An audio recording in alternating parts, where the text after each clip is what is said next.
katulong, kasama, kabalikan. Para sa ikabubuti mo. Papalaki sa aral ng Panginoong Diyos. Palaging nagpapaalala ng paggawa ng mabuti. Madadala mo yan hanggang sa paglaki mo eh. Nakikita ko po doon sa iba mga bata na ganun po yung ginagawa nung nanay nila sa kanila.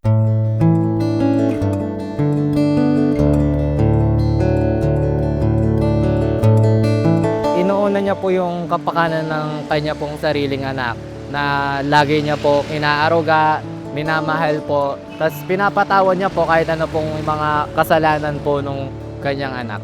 Pag-aaruga, pag-aasikaso sa kanyang mga anak, ganun din para sa kanyang asawa. Yung pagbubuting inayo, lalo yung pag-aaruga sa isang anak. Saka yung pag-aaruga, saka yung pag-aalaga, lalo na para sa ikabubuti mo. Yung kinakalinga niya yung kanyang anak, papalaki sa aral ng Panginoong Diyos. Tapos, kailangan paminsan-minsan pinapalo din para paro na ang pagmamahal. Unang-una yung pagiging maalagain. At saka yung maalalahanin. In general naman yon, lahat naman ang kinagano. And kung sa spiritual naman, palaging nagpapaalala ng paggawa ng mabuti bilang isang anak. Kasi kung mabuti kang anak, magiging isang mabuti kang ina in the future para sa akin. Siyempre, pag nagkaroon na ako ng isang anak, para sa akin na katangian ng isang mabutang ina. Kasi yun yung nakikita ko sa magulang ko, sa lola ko, and then sa mother-in-law. Maituro sa akin ng nanay ko na maging mapagbigay sa kapwa ko. Kasi pag mapagbigay ka sa kapwa mo, di ka madamot. Madadala mo yun hanggang sa paglaki mo eh.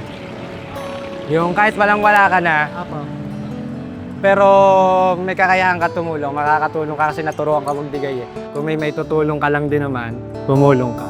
Lumaki po ako na walang nanay na gumagabay. Nakikita ko po doon sa iba mga bata na ganun po yung ginagawa nung nanay nila sa kanila na inaalagaan po sila sa pag may sakit po sila, inuuna po sila sa mga pagkain, sa mga pangangailangan po nila na ayun po yung hindi ko nararanasan ngayon. Kung ang isang ina nandyan para mag-asikaso para sa kanyang mga anak, yung kanyang mga anak lalaki ng mabuting mga bata. Natuturuan sila ng tamang ugali, disiplina, sa pakikipagsalamuha sa tao, pakikisama sa kapwa. Kaya din para sa akin, bilang asawa naman, kung ako naman may mabuting asawa, nagiging katulong ko siya para sa pag-aasikaso dun din sa aming mga anak.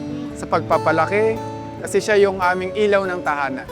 Katulong, kasama, kabalikat, sa bahay, sa loob ng tahanan. Yung disiplina, number 1 talaga yon ang magulang. Kasi doon nagsisimula yung magandang katangian ng isang, lalo-lalo yung sa mga anak. At yung pagiging mabuting ina, dahil yung ina kasi natin sila yung nagiging daan upang yung ating mga anak alwas ng landas. Bali sila yung magiging guide para sa ikabubuti nila. Karagdagan lang, pagiging mapagmahal, pagiging matiisin. Kung trait sa pag-uusapan, kailangan ang isang ina, kailangan matiisin. Kasi ang mga bata, may kanya-kanyang ugali. Meron kasing bata, siyempre, lalo na pag lumalaki, nag-a-adjust pa yung attitude niya eh. Nakikisalamuha siya sa iba't ibang klase ng tao. Kaya dapat yung magulang sa pagdidisiplina, kailangan may tiyaga. Siyempre, matiisin ka rin. Siyempre, tuturuan mo siya ng mabuting asal. Pagkabata ko, yun ang pinamulat sa akin ng mga magulang ko. Na gano'n, yung pagpapalo ay hindi galit ng magulang, kundi pagdidisiplina ng magulang. Naging mabuting bata ako. Ako, naging anak ko. Sa mga anak ko, naging mababait din sila. Dahil na-adapt din namin yung attitude ng mga magulang namin. Transfer namin sa mga anak namin. Kaya gano'n din, mababait din yung mga anak namin. Hindi mo kasi pwedeng ipakita yung mga bagay na kagaya ng pagiging maalalahanin kung wala kang idea doon. Unless, syempre, di ba, nakikita mo or mismo ikaw nararamdaman mo, kagaya ko, yung pagiging isang maalalahanin ng isang ina, nararamdaman ko yon sa mother ko, sa mother-in-law ko, so nararamdaman ko siya. Kaya familiar ako. Kasi para sa akin, hindi ko kayang gawin yung isang bagay, lalo na sa pagiging isang ina, kung hindi inararamdam sa akin. Yung pagiging maalalahanin, maalaga, at saka especially yung pagmamahal. Lagi naman kasama ang pag-give it eh. Which is kasi hindi mo magagawa yung pagiging maalalahanin, yung pagiging maalaga kung walang pag-ibig. Kasi habang lumalaki ako, nabubuo yung pagmamahal sa akin ng mga magulang ko. Kahit namamala pa ako dito, ayun, so nabuo din naman ako sa pagmamahal. Kaya para sa akin yun yung ibibuild ko. Kung magigisang ina man ako, yung magkaroon ng pinaka sa lahat is yung pag-ibig. Isang beses kasi, nagtitinda yung nanay ko na ulam. Kapag may mga lumalapit na mga pulubin na nanghihingi ng pagkain, ayun, binibigyan niya. Kaya yun, isa rin yun sa nakikita ko na mabuting nagagawa niya. Kasi minsan kahit na hindi humihingi, basta lumapit, obligado yun, binabalutan niya yun ng pagkain tapos binibigay niya doon sa nangangailangan. Kaya siguro yun din, nadala ko rin yun na matututunan ko hanggang sa lumaki ako. Para sa karamihan, ang mabuting ina ay may malasakit, pasensya, at kakayahang makinig dahil ang mga katangiang ito ay nagbibigay ng emotional security at tiwala sa anak. Ipinapakita ng psychology na ang consistent care at emotional stability ng isang ina ay mahalaga para sa healthy development, self-esteem, at resilience ng kaniyang anak. Pero ano kaya ang itinuturo ng Biblia tungkol sa mga katangiang dapat taglayin ng isang mabuting ina? Ang ina nagtuturo rin, hindi lang sa ama ang magtuturo. 31 Gs ng Kawikaan, Sis Luz. Isang mabait na babae, sinong makakasumpong?